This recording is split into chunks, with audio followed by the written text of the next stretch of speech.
Welcome to the Point. Among the races we'll be watching as November rolls around will be a number of state Senate races that feature two current office holders facing each other in the general election. Such is the case in the 32nd Senate District that runs from Muskegon to Frankfort along Lake Michigan. There, Republican Senator Jon Bumstead will face a challenge from term-limited Democratic State Representative Terry Sabo. I caught up with both of them recently in Muskegon to talk about the district and their race. First, Senator Bumstead. Senator, let's talk about this election in terms of some of the changes that have been made. Obviously, different district, different makeup. We were just talking about some of the new counties that you hope to represent. How do you see this area and the needs of this area, and why is it that you decided to run again for another term? I have three new counties in the 32nd Senate seat, because right now I represent the 34th, which is Muskegon, Oceana, and Owego. The new 32nd's most of Muskegon, all of Oceana, all of Mason, most of Manistee except the three eastern townships, and all of Benzie. So now it's a 2.5-hour drive. It's very similar. Those three new counties are very similar to Muskegon and Oceana and Owego counties. Just good people. We found them great to get along with. We were up there doing, knocking doors and those types of things. And it's a great area. When you think about your time in the State House and now over in the State Senate, and it has been kind of an evolving place. I mean, the attitudes have shifted somewhat over that period of time. But what do you still find that is the possible that you can get done? For example, here we're right by the port in Muskegon, and there's a lot of development going on. What role can the state play, or can a state senator play, in trying to help this kind of develop? Myself and my staff, we're very visible in district. The constituent work is our #1 priority. Always was when I was in the House, in the last 4 years in the Senate. It's making sure that your constituents see you and hear you loud and clear. That way you're all on the same page when it comes to projects like this that we've helped Harbor 31 get permitting for. And to have their ear and they have our ear and work together. As you look at this district, and it doesn't have to be confined just to this district, but this area, this part of the state, what are the critical needs up here other than, we talked just a moment ago, finding enough people to fill jobs, but that's kind of a nationwide problem. Yeah, jobs is very, very critical. There's a help wanted sign almost in every business coming into Muskegon, all the manufacturing, the service side. And how do we fix that problem? You wonder, you don't know if they've all moved away or we're just short on people. We need to try to figure that out. But we need to work with the business side of things to help them, let them be part of that answer as well. And as this area has changed and redeveloped, certainly in downtown Muskegon, it's very evident. And now here along the lake, what are some of the concerns about that? Because obviously you want to help that development, but at the same time, you don't want it to get out of hand, right? Yeah, everybody needs to be on the same page. You need to have the local buy-in from the city and county. You need to have the business buy-in. You need to have the residents buy-in. And you see a lot of development going on in Muskegon right now, and there's a buy-in by everybody. Like this project is going to be a huge tax base increase for the city, and they need some of those dollars right now. And we really haven't heard nobody's been negative about the project whatsoever. It's mostly helping these projects through the state process of, DEQ permitting and those types of things that the state can typically drag their feet on. And right now we're on the same page with this project. We just got it fully permitted. And so if you see equipment's moving dirt right now, and when dirt's getting moved, that's a good thing for Muskegon. Talk a little bit about dollars. You said this would help increase the tax base for the city. The state has been in a remarkable place with tax revenues, particularly over this last year. And I would say against type, because I at least expected a considerable drop off when businesses were shut down or when businesses actually ceased to exist. But quite the opposite has happened. Some of the biggest budgets we've ever seen, school aid fund biggest that we've ever seen.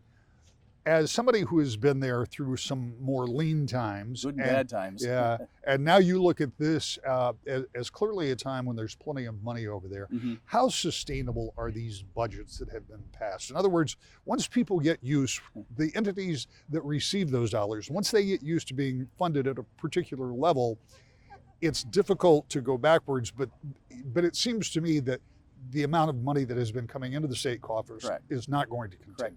And I'm vice chair of Senate Appropriations. I've sat on appropriations my whole time in the House and the Senate, so I understand how the dollars work. And I tell folks that there's so much federal dollars coming to us right now. This could be a one-time shot. Over the next 3 or 4 years, we have to spend it. So we need to spend it wisely and not put in programs down the road that we can't fund. We've got to be very careful of that. And because in 3 or 4 years, if the federal dollars are gone, now what do? Do we want to raise taxes? I don't think so. So let's spend this money wisely. Spend it on, like our Senate Bill 565, spend it on infrastructure, spend it on clean water, spend it on those types of projects which benefits the whole state.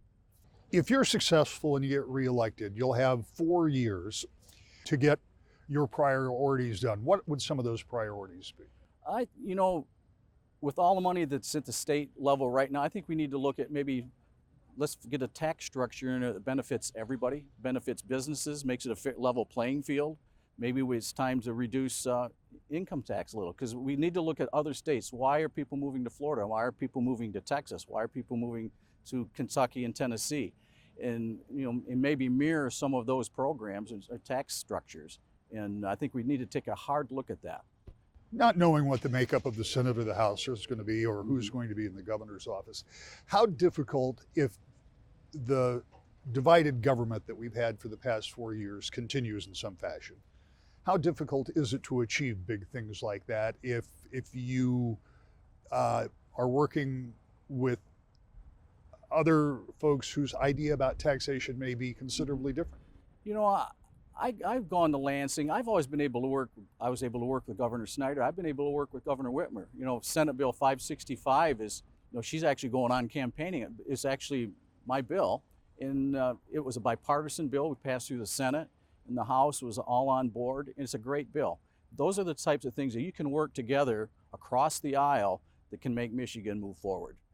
What has to happen in Michigan in addition to taxes, but what other policies do you think should be pursued to make Michigan a more business-friendly state? You've already said that tax policy is one place, but we were talking before we started this about regulation. You Correct. mentioned some of that. Yep. What does the state need to do to be more attractive for those businesses that are relocated? We do need to look at the different departments and how they can work better with the business side of things, because like this project working with DEQ, I think there's a lot of just miscommunication. So when you have an old administration and you have a new administration come in, sometimes the left hand doesn't know what the right hand's doing. Same thing with the House members. They're there for 2 to 4 to 6 years. There's just a lot of short-term memory in Lansing on how things work.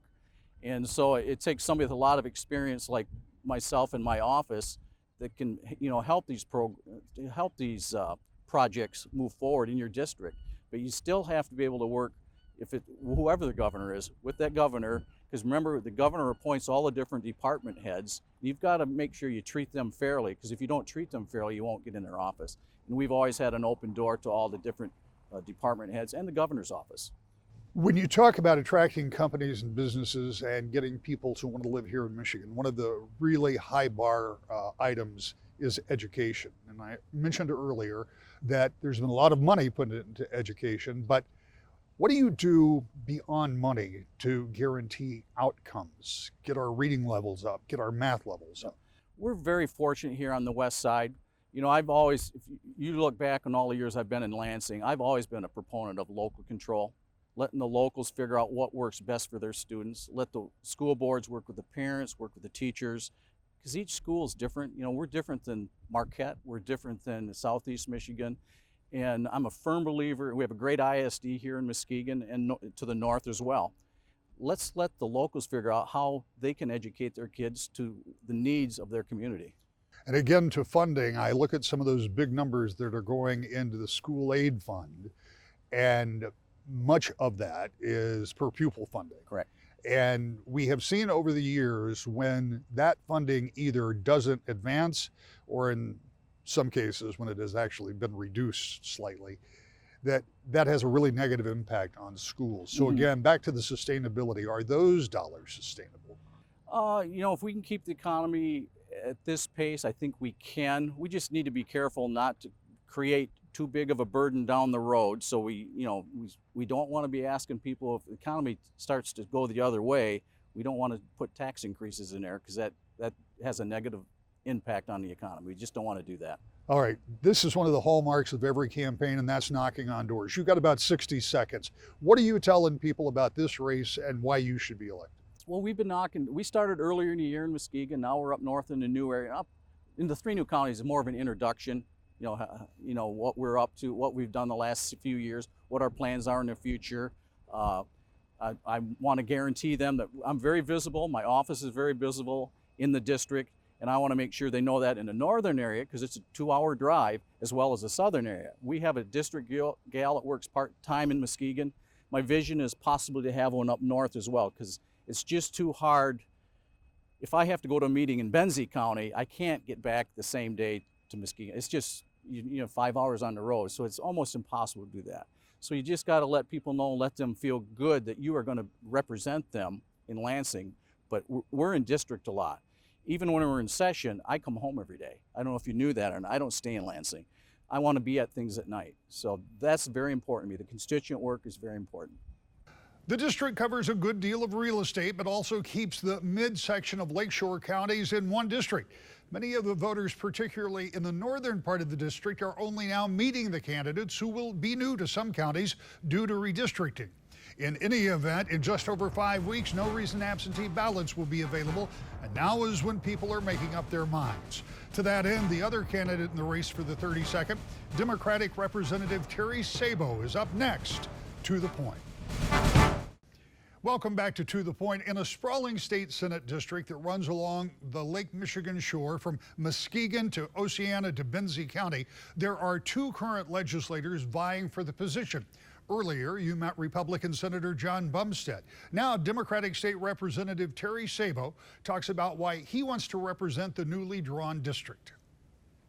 Representative, you've spent 6 years in the House, and you're term limited, but you're not finished. You have decided to run for the Senate seat. You're the Democratic nominee. Tell me what keeps you motivated to want to continue doing this work you've done for the last 6 years. Yeah, thanks, Rick. I think what really drives me is that this is home for me, and to be able to have that opportunity to represent my hometown in Lansing is a big deal. Because this is my home, always has been, always will be. So when you're able to grow up here, to work here as your career, and then serve your fellow citizens here at home, that's quite an honor, and that's what really drives me. I have noted several times. In fact, I think one of the very first times I ever interviewed you was just down the street. We talked about your first candidacy, if I recall. But one of the things that I recognize every time I come back to Muskegon is how much it has changed, how much has happened here. And even now, how much is still going on. And let's face it, if you go back to the mid-2000s, Muskegon had some hard times. A lot of places in the state did. But you look at it today, I found even more new housing that I didn't know was here as I was driving around. What does Muskegon need in terms of representation, or what could you do as a state senator to do what this town needs to continue that momentum and to become even more vibrant? Well, thanks for noticing, first of all, about what we have going on here in Greater Muskegon. And I think a lot of that is about collaboration. It's about building relationships. And when I first took office in this community as a county commissioner back in 2012, you're right, it has come a long ways. And I certainly can't take credit for everything. But what I will take credit for is really attempting to build those relationships and really trying to ensure that local units of government are working together and to try to benefit what we have going on here in Muskegon, because I think we're sitting on a really jewel of the lakeshore, And it's really my goal is to continue that going forward, not only for Muskegon County, but going all the way north to Benzie County in what this new district will represent.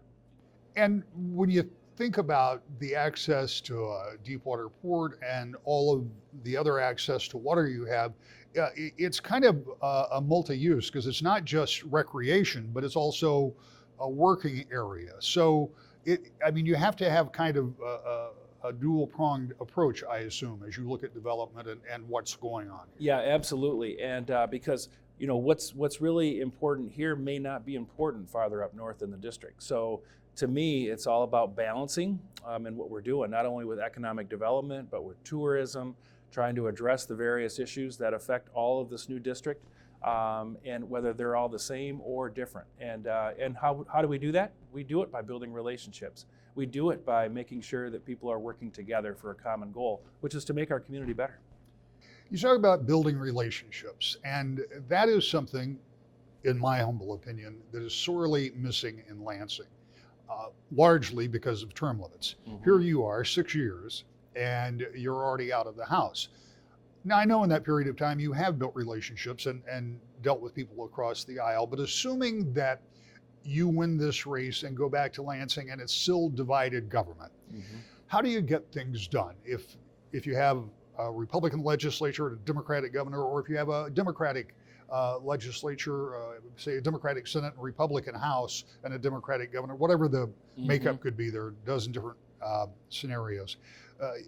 You've been doing it, but how do you get things done in divided government? It just goes, to me, it just goes right back to that building relationships. That's in my 6 years, that's what I've experienced as a Democratic representative, is that, that's what you have to do no matter who's in charge. And I think we've had a lot of success in operating like that. When I say operating, I'm talking about building those relationships, because we have been able to bring back a lot of resources back here to Muskegon County and to this House district over the years. And that is the intention that we're going to have going forward, is to make sure that we're getting the resources that we need to be able to thrive here on the lakeshore. At one point in my time in the state legislature, we had, there was a kind of a straw poll that was taken in the House of Representatives, and I was ranked as one of the Democrats that the Republican majority wanted to work with the most when it come to working together. And I take a lot of pride in that, because that's really how we should be operating, is not necessarily as Democrats or Republicans. We should be operating as representatives of the people that we serve. You mentioned resources. You and I have had this conversation before. The state has been unbelievably fortunate in the tax revenues that have been generated, as well as the federal government money that has come in, leading to an almost inverse situation for the state's economy, not the economy of the state, but the state government economy, that left far more money in the treasury than I would have ever imagined after a pandemic. That has resulted in some really big budgets, Mm-hmm. particularly large school aid fund. You and I have talked about the sustainability of those things. And the reason I ask is because once money has been allocated, if it isn't allocated in an ongoing fashion, that can create some issues, Mm-hmm. Both structurally and from a constituent standpoint. So how sustainable is the spending that we've been seeing at the government level? I think that's a really good question, Rick, and I don't know if that answer has really been provided yet. I think going forward, we need to make sure that we're being fiscally responsible, to make sure that we are going to have the resources and the revenues going forward to be able to provide the services that we need to provide at the state level. I think we've done a pretty good job of that in the past here in the last couple of years with this influx of a lot of the federal dollars and the additional revenues. We've seen some pretty big bills that have come through, which is, those are not individual bills. Those are bills that have been negotiated by all three areas of government, which is the Senate, the House, and the governor in this particular circumstance. So I think what we're going to have to do is just continue to monitor, continue to make sure we're providing the services that the state needs to provide, but let's not overspend, and let's make sure we're spending our dollars in the right place for the long haul. And I would be remiss if I didn't point out that there's still $8 billion. So in an economic emergency, I assume that there's still some cushion there. What would you like to accomplish if you win the Senate seat in your first 4 years? What would you like to accomplish either for the district or in a broader sense? You know, really just the same thing that I've been doing for the last 6 years is making sure that common people are appropriately represented. Too often we get caught up in a lot of the big corporations and making sure that they're taken care of. And really from my perspective, that's what I want to do. Continue to make sure that workers are taken care of as far as making sure that they have the benefits and the pay that they deserve. You know, just those types of things right there, making sure that common people are represented to the highest level. I believe I've made some great strides in that area over 6 years, and that's something that I'll continue to do as a state senator over the course of the next 4 years, which would be this term. And that, again, that's not only just Muskegon County, but that's going all the way north, 2.5 hours from the southern end of the district to Benzie County. So it's a big area. Yeah, that is a big district. Redistricting has changed things dramatically. And on a show a couple of weeks ago, we were talking about what the relative chances that means for Republicans or Democrats. And I think the overall answer is we'll wait and see, because it's very hard to know how some of these are going to play out. But one of the things that will be true if you go back to the Senate, whoever goes back to the Senate, there's still going to be roads to fix. And while there has been arguably more progress in the last 4 years than we've seen previously, there still is a large deficit when it comes not just to roads, but underground water infrastructure and that kind of thing. And at some point, it feels like there's going to have to be a funding mechanism to do something there. We know the governor had a plan early on in her first term that was never going to go anywhere. But is that something that's on the horizon? Do we as taxpayers, you as legislators, have to start looking at a longer term funding source for roads and water and all of those things, even though you've already spent some big ticket items? Yeah, there's no doubt about it, because that's how we got into the situation to begin with, is that we were not adequately funding those areas of infrastructure. And it put us in a bind where our infrastructure was breaking down, and it was time to invest in it. And we've been fortunate to have the federal money to be able to do that, but we still haven't changed any of that revenue structure. So we need to do a better job of that to make sure that we don't fall into this again down the road, many years down the road. And the only way we're going to be able to do that is to make sure that we have the appropriate revenue coming in. All right, this is something you'll be familiar with. You knock on a door, you got 30 seconds to close the deal. What do you tell people as you're out knocking on doors from here all the way up to Benzie County? Well, my name is Terry Sabo, and I have been a resident of this district, of this county, my entire life. And it's an honor to serve my home. And I hope that you'll see what I have been through, not only in my life as a whole, when it comes to working and serving my community, and hopefully I can earn your vote come November. The 32nd Senate District will be one of 38 that will help determine which party, Democrats or Republicans, will hold the majority. That's important when it comes to what gets done and how it gets done in Lansing. For a complete conversation on the possibilities of controlling the upper chamber, go to the To The Point section at woodtv.com and look up the show from 2 weeks ago with Democratic Senate Leader Jim Ananich and Republican President Pro Tem Eric Nesbitt for two very different views of what the Senate may look like in January. We're back with the final thought next, To The Point. There is yet another race for state senate that involves a sitting senator and a current state representative. We'll look at that one next week. To The Point.